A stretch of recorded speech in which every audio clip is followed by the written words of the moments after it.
اس طرح کی صورتحال میں ایک ایسے اسٹوڈنٹ کو کیا کرنا چاہیے جس کو اس کی فیملی اور سوسائٹی شروع سے پریشرائز کرتی آ رہی ہے کہ آپ نے سی ایس ایس کرنا ہے؟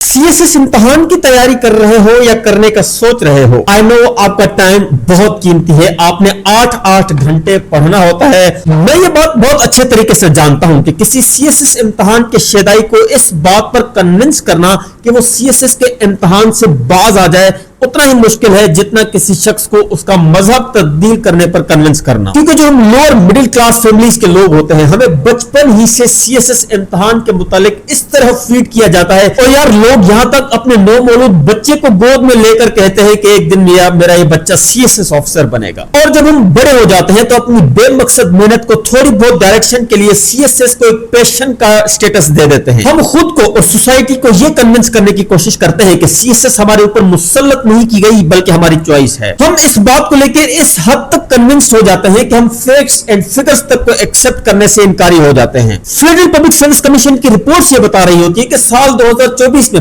15,602 اسٹوڈنٹس اپیئر ہوئے، ان میں سے صرف 229 کو جابز ملی ہیں۔ یاد رکھیے گا یہ صرف نمبر آف ایلوکیشنز ہے، نمبر آف ڈریمڈ ایلوکیشنز نہیں ہے۔ 15,602 میں سے جو 229 کو جابز ملی ہیں ان میں سے وہ لوگ جن کو اپنی پسند کا ڈپارٹمنٹ ملا ہے، اپنی پسند کی جاب ملی ہے، وہ شاید 20 یا 30 بھی نہ ہوں۔ لیکن اب سوال یہ ہوتا ہے کہ اگر سی ایس ایس اتنی ہی ویل چیریشڈ زندگی ہے تو یہ جو سی ایس ایس اکیڈمیز ہیں یہاں پر C S S qualified officers اور ایون ٹاپرز کیوں دن رات آ کر کلاسز لے رہے ہوتے ہیں؟ بھائی آپ کا ڈریم تھا سی ایس ایس کرنا، وہ ڈریم آپ نے حاصل کر لیا، اب آپ اکیڈمیز میں کیا ڈھونڈ رہے ہیں؟ انسینٹی کی انتہا تو یہ ہے کہ لوگ سی ایس ایس کو چھوڑ کر اکیڈمیز میں جا کے سی ایس ایس پڑھا رہے ہیں اور لوگوں کو کہہ رہے ہیں کہ ہم آپ کو سکھائیں گے کہ آپ نے سی ایس ایس کیسے پاس کرنا ہے۔ یار کوئی حد ہوتی ہے بیوقوفی کی اور لوگوں کو بیوقوف بنانے کی۔ کچھ لوگ تو ایسے ہیں جنہوں نے سی ایس ایس سے حاصل کردہ جاب سے ریزائن کر کے اپنی اکیڈمیز کھول لی ہیں۔ اب وہ اس نتیجے پر پہنچے ہیں کہ ہمارا پیشن جو ہے وہ ایجوکیٹ کرنا ہے، پڑھانا ہے۔ یہ کون لوگ ہیں جو کہ چوزن آؤٹ آف چوزن ہوتے ہیں لیکن پھر بھی وہ اپنے پروفیشن کو کوئٹ کر دیتے ہیں؟ پھر یہ لوگ آپ لوگوں کو کیوں نہیں بتا رہے ہوتے کہ جس ڈریم کو آپ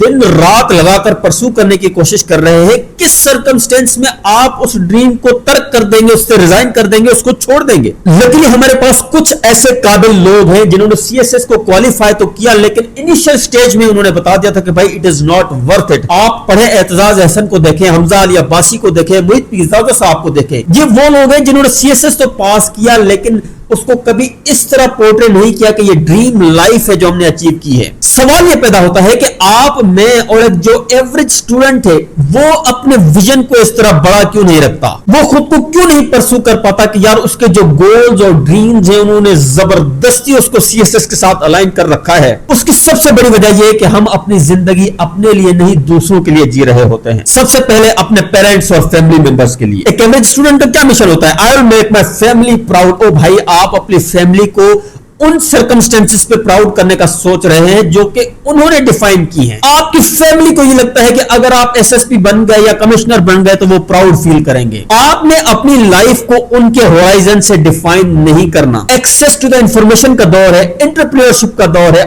آپ کدھر اپنی زندگی کے 5-8 سال جو کہ لائف کے پیک آورز ہیں آپ ایک ایسی جاب کو پرسو کرنے کے لیے لگا دیتے ہیں جس کا کوئی فیوچر ہی نہیں ہے۔ یار کتنے ریٹائرڈ کمشنرز کو آپ دیکھیں گے وہ آپ کو ٹی وی پر آ کے کہیں گے کہ یار لائف ورتھ لیونگ، یار کیا زندگی گزاری ہے۔ ہمارے مائنڈ کو اسی طرح ٹرین کیا جا رہا ہوتا ہے کہ بھائی یہ جو سی ایس ایس کا امتحان ہے یہ آپ کو پاورٹی سے نکالنے کا شارٹ کٹ ہے، یہ آپ کو لوور مڈل کلاس سے مڈل کلاس تک کا جمپ دے دے گا۔ لیکن ہمیں کوئی یہ نہیں بتاتا کہ ہمارے اندر اور بھی ایسی صلاحیتیں موجود ہیں جو ہمیں یہ جمپ دے سکتی ہیں۔ ایون ہماری فیملی ہمارے اوپر ٹرسٹ نہیں کر رہی ہوتی۔ اس طرح کی صورتحال میں ایک ایسے اسٹوڈنٹ کو کیا کرنا چاہیے جس کو اس کی فیملی اور سوسائٹی شروع سے پریشرائز کرتی آ رہی ہے کہ آپ نے سی ایس ایس کرنا ہے؟ سب سے پہلے آپ نے ایک کتاب پڑھنی ہے، the courage to be disliked. یہ کتاب آپ کو انیبل کر دے گی کہ آپ نے اپنی زندگی کا مقصد دوسروں کو خوش کرنا نہیں بنانا۔ آپ نے اپنی زندگی کو اپنی فیملی اور پیرنٹس کو خوش کرنے کے لیے ان کی ٹرمز پر نہیں برباد کرنی۔ آپ نے